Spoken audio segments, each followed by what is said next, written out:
Thank you for calling SoulScripter. How can I help you? Hi, Michael. Yes. Hey, it's calling from. How's your Thursday going? Can't complain. How about you? It's been pretty good. It's actually a really nice, beautiful fall day over here. Really just calling to chat with you a little bit. All right, and just want to jump in here to point out, as you'll notice, she actually asks me how I'm doing. I personally believe that when you are making a cold call and you've never spoken before, I think it's a little dishonest or trying to manufacture rapport to ask someone how they're doing because you don't know them and they don't know you. In this example, if you rewind this call, listen to the exchange. It's a little empty, it's a little shallow, and I think you can skip that by maybe checking in with the person. I like to replace "how are you doing" with "have I caught you in the middle of anything?" I sent you an email and also connected on LinkedIn with you, but wanted to chat a bit about our channel partnership program and wondering if you have a couple seconds to talk about it. Sure. Awesome. All right, what she does right there is she closes me for a meeting. And I think she does a pretty good job at that. She says, "This is why I'm calling. Are you available?" And she closes me and she gets me to agree to move forward. I would consider this closing for an instant meeting, which is a meeting that happens at the same time as the cold call. I think that in some cases that's okay. I think it's optimum to actually close for the meeting and have that maybe on another day, unless you think that you'll never be able to get the person back on the phone or get the person to agree to meet, then try to have an instant meeting. Or if you have a very simple product and message, then have an instant meeting. But in most cases, you should try to set the appointment and call and conversation for another day. So I think she does a good job of closing.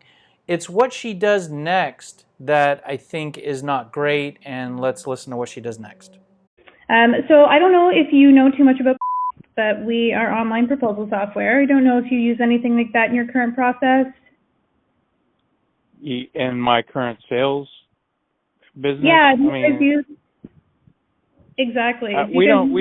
most of our business is e-commerce, so we rarely do like any formal proposals. Gotcha. Yeah, we definitely hear that a lot. What I'm really calling to chat about today actually is the channel partnership program that we've created. What we're really doing is reaching out to those within the sales space, helping companies really get set up with their sales process and seeing if there's a connection for a partnership there in terms of referrals. We typically work with a lot of sales consultants, sales companies, usually a lot of sales SaaS companies as well, who also know clients of theirs that are in need of proposal software. And what we do from that point is we make the connection on the relationship and we start going through a series of lead qualification calls to see if there's any potential for clients that, if you believe in our product, you'd like to refer us to. If you do refer them and they convert to a paid plan, our channel partners receive 30% of the total plan cost.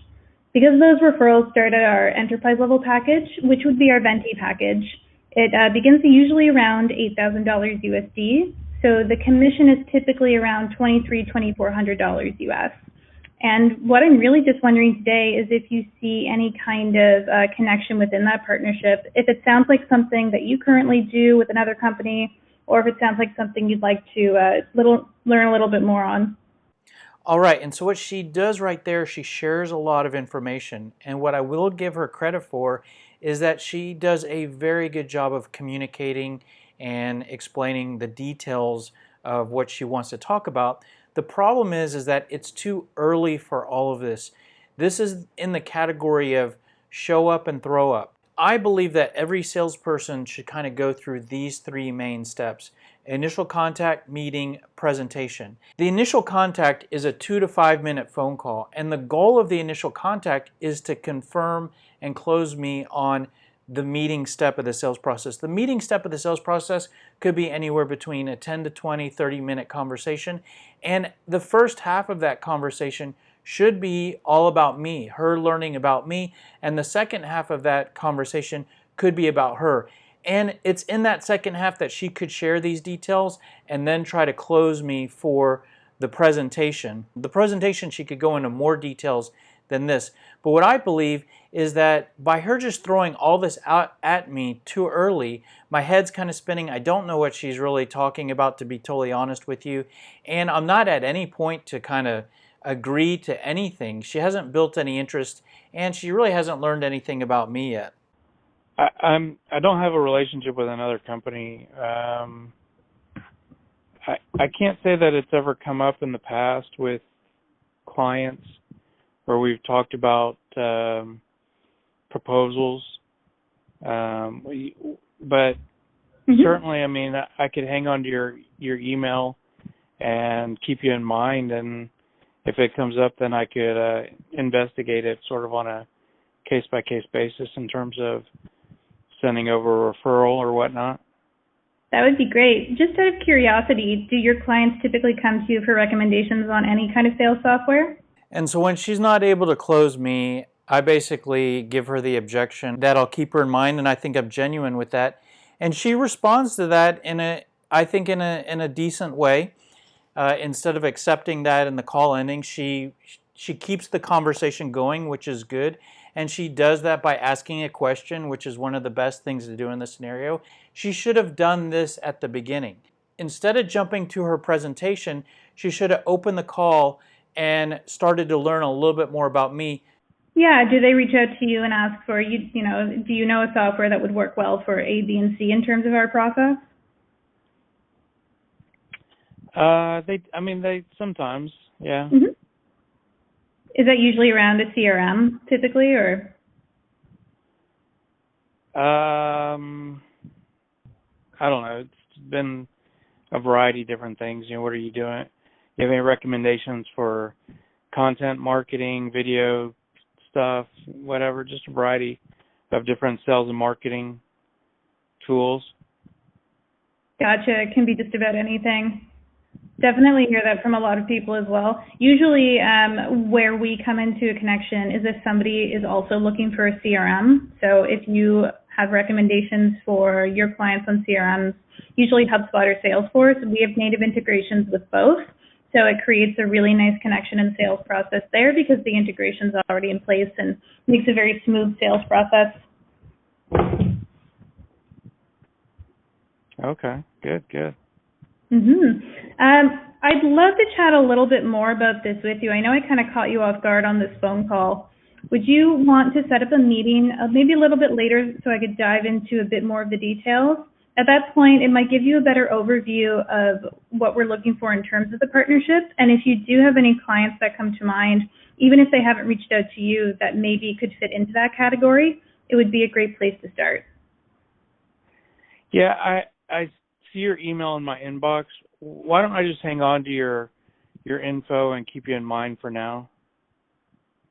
Absolutely. That's no problem at all. If you do have any questions, please feel free to reach out to me. And I'm very happy to set up another quick phone call and go over everything. Sounds good. Thanks for the call. Thank you so much, Michael. Have a great rest of your day. All right. Bye. Bye now. All right, so what happens right there, she basically closes me to move forward with what she sees as the next step in her process, which is scheduling a meeting. The big problem with that is that we actually already had the meeting. We had an instant meeting where she began to share a bunch of details with me.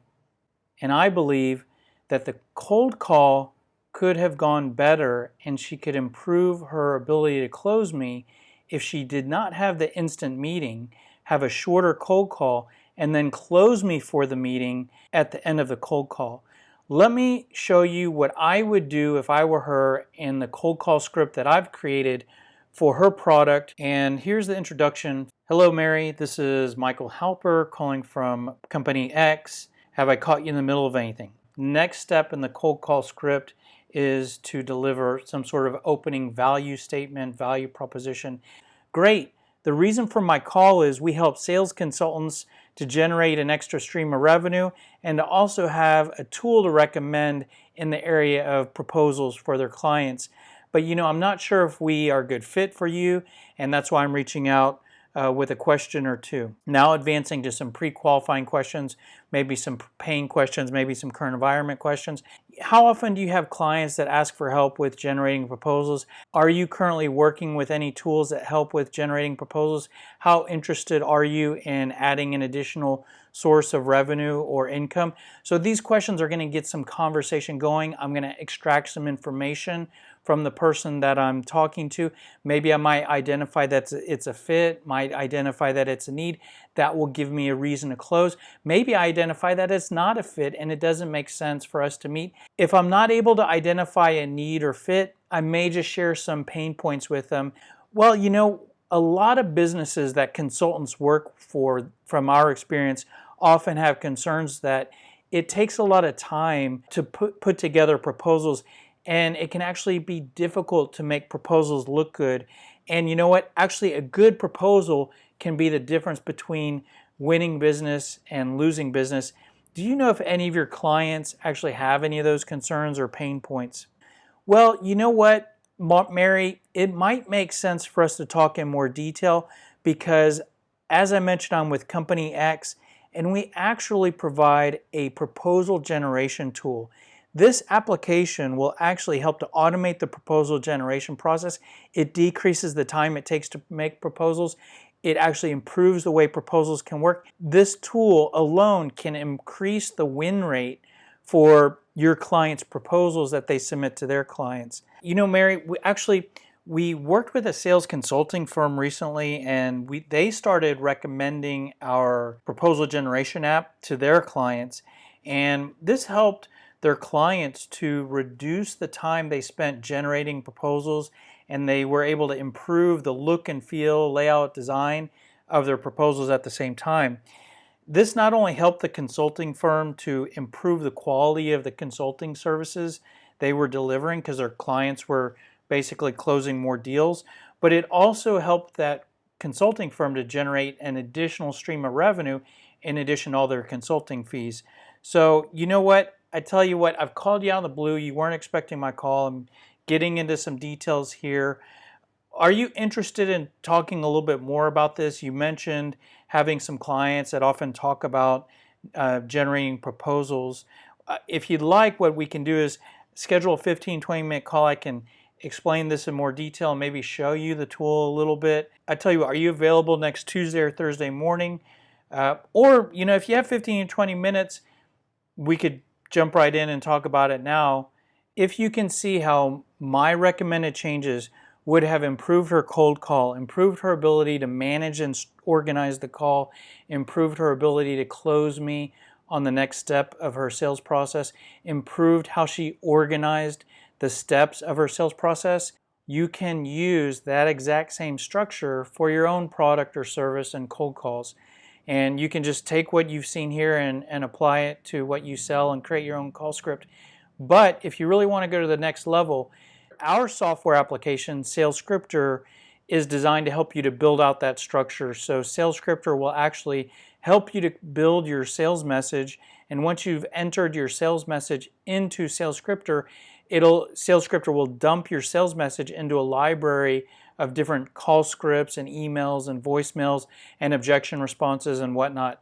And it'll help you to basically organize what I just went through and use that process for your own sales. So if you're curious about any of that, go to salescripter.com to find out more information.